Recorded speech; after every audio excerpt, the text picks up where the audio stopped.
この動画を作るにあたって一番衝撃的だったのは、一人のドナーが最大で8人の命を救えるという事実でした。そしてその8人に入れるかどうかがどう決まるのか。今回もパブメドや厚生労働省などの資料を読み込んで内容をまとめてみました。ぜひ最後まで見てください。一人のドナーが最大8人の命を救えます。心臓、肺、肝臓、腎臓2つ、膵臓、小腸。一人の人が提供できる臓器の数です。さらに関わる組織まで含めると75人以上の人生に影響を与えられると言われています。世界では今、臓器を必要としている人が何十万人もいます。アメリカだけで10万人以上、日本では1万5,000人以上が待っています。この一人のドナーと8人の命をつなぐために、医学、法律、科学技術、そして人の決断が複雑に絡み合っています。今日はその仕組みを医学的に解説していきます。臓器移植の歴史は70年の格闘の歴史です。1954年、アメリカのボストンで外科医ジョセフ・マレーが一卵性双生児の兄弟の間で腎臓の移植に初めて成功しました。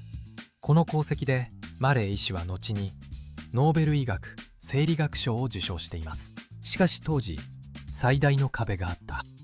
移植した臓器を体が異物として攻撃する拒絶反応です。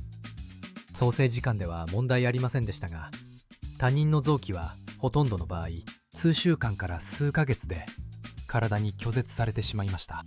転機は1976年、カルシニューリン阻害薬シクロスポリンの発見です。この薬の登場で移植後の生着率が劇的に向上し、臓器移植は実験的医療から標準的な治療法へと変わりました。日本では1997年に臓器移植法が施行され、脳死後の臓器提供が法的に認められるようになりました。世界では今、毎年10万人以上の人が移植を待ちながら命を落としています。この数字の背景にあるのは圧倒的な臓器の不足です。アメリカでは10万人以上が移植を待っています。日本では腎臓だけで約1万4700人、心臓では約800人が待機中です。臓器は一体どこから来るのでしょうか。ドナーには3つの種類があります。1つ目は脳死化ドナー。脳死と判定された患者から心臓が動いている間に臓器を提供してもらうケースです。最も多くの臓器、心臓、肺、肝臓、腎臓、膵臓、小腸を提供できます。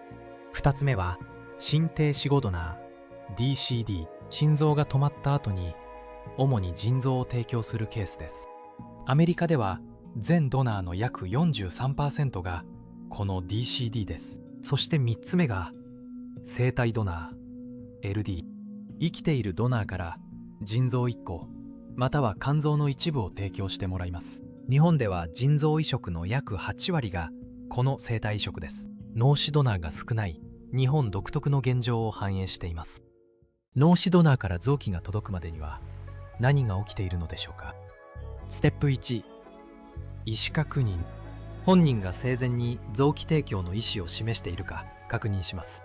日本では運転免許証、健康保険証、意思表示カードに記載欄があります。アメリカでは運転免許証の裏面にドナー登録するのが一般的です。ステップ2、脳死判定。担当医が脳死の疑いと判断した後、6時間以上の観察を経て2回の法的な脳死判定が行われます。6つの条件を全て2回確認して初めて法的な脳死が確認されます。ステップ3、コーディネーターによる調整。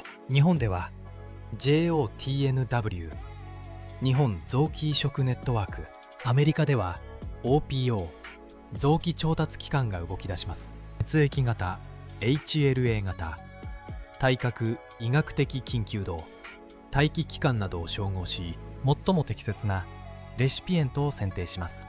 ステップ4、臓器摘出。保存。許される時間は非常に短い。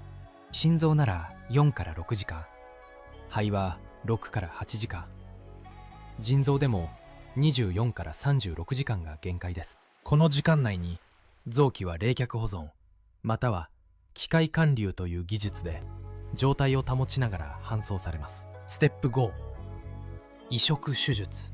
レシピエントの病院に届いた臓器は即座に移植手術に入ります。ステップ6、術後管理。レシピエントは生涯にわたって免疫抑制薬を飲み続けることが基本となります。調べていて驚いたのが、心臓の搬送タイムリミットが4から6時間しかないこと。その間に搬送して手術チームを組んで手術する。加えてドナー提供は突発的。医療に従事するだけでも大変なのに、このような状況に日々対応しているコーディネーターさん、ドナー・レシピエント病院の従事者さんたちは本当にすごいなと改めて思いました。後半はなぜ拒絶反応を起こすのかをお話しします。臓器移植で最大の障壁となるのが体の拒絶反応です。私たちの体の細胞にはそれぞれ名札がついています。 HLA、 ヒト白血球抗原と呼ばれるタンパク質です。免疫細胞は日頃から体中をパトロールしています。自分の名札がついた細胞は無視する。知らない名札がついた細胞を見つけると攻撃する。移植された臓器にはドナーの HLA がついています。レシピエントの免疫細胞はそれを異物と認識し、 T 細胞、B 細胞が一斉に攻撃を開始します。これが拒絶反応の正体です。拒絶反応には3種類あります。超急性拒絶。手術中から数時間以内に起こる最も危険なもの。事前のクロスマッチ試験と呼ばれる検査で現在はほぼ防げます。急性拒絶。術後1週間から3ヶ月に起こりやすい。適切な免疫抑制薬で多くは制御できます。慢性拒絶。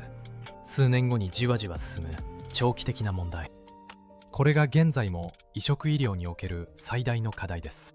2024から2025年の最新研究では HLA の中でも HLA-DQ、HLA-DR と呼ばれる型の一致が長期的な拒絶反応の予防に特に重要であることが示されています。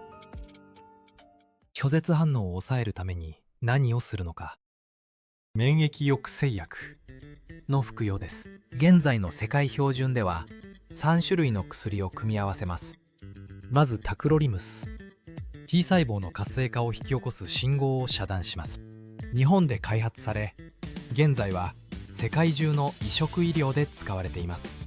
次にミコフェノール酸モフェチル MMF。 リンパ球の増殖を抑えます。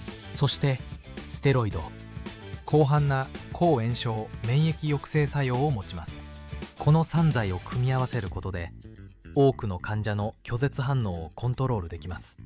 ただしこれらの薬は一生飲み続けなければならない。そして副作用も覚悟が必要です。感染症にかかりやすくなる。腎臓に負担がかかる。糖尿病、高血圧、皮膚がんのリスクも上がります。移植後も患者は治ったわけではなく、新しい条件で生き続けることになる。免疫抑制薬はその象徴ともいえる存在です。現在免疫抑制薬なしに臓器移植後の容体を維持できる免疫寛容の誘導研究が世界中で進んでいます。これが実現すれば副作用の問題が根本的に解消される可能性があります。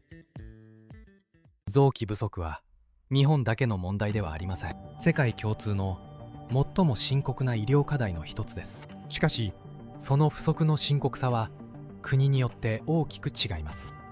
人口100万人あたりのドナー数 PMP という指標で見ると、スペインは約45人、アメリカは約44人、イギリスは約24人、そして日本は約1人から2人。なぜスペインはこれほど高いのでしょうか。スペインはオプトアウト制度、意思表示をしなければ自動的に提供に同意したとみなされる制度を採用しています。さらに全ての病院に専門のコーディネーターを配置するスペインモデルで1990年代から世界最高水準を維持しています。イギリスも同様にオプトアウト制度を採用、提供率が改善傾向にあります。アメリカは臓器提供に意思表示が必要なオプトイン制度を採用していながら、ユーノス全米臓器配分ネットワークの一元管理と強力な啓発活動で高い提供率を維持しています。なぜ採用制度が異なるのか。背景には文化、宗教、医療制度への信頼という3つの要因があると考えられています。スペインやフランスはカトリック文化圏で、教会が臓器提供を隣人愛の行為として奨励してきました。身体を提供することへの心理的ハードルが比較的低い。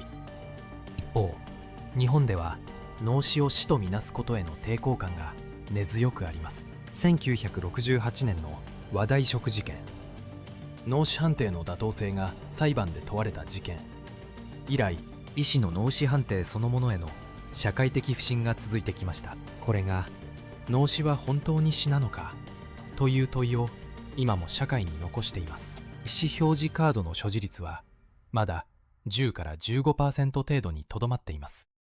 日本が提供率を高めるためには、制度設計だけでなく脳死に対する社会的な理解の進化が必要とされています。廃棄されていた臓器が今は使えるようになっています。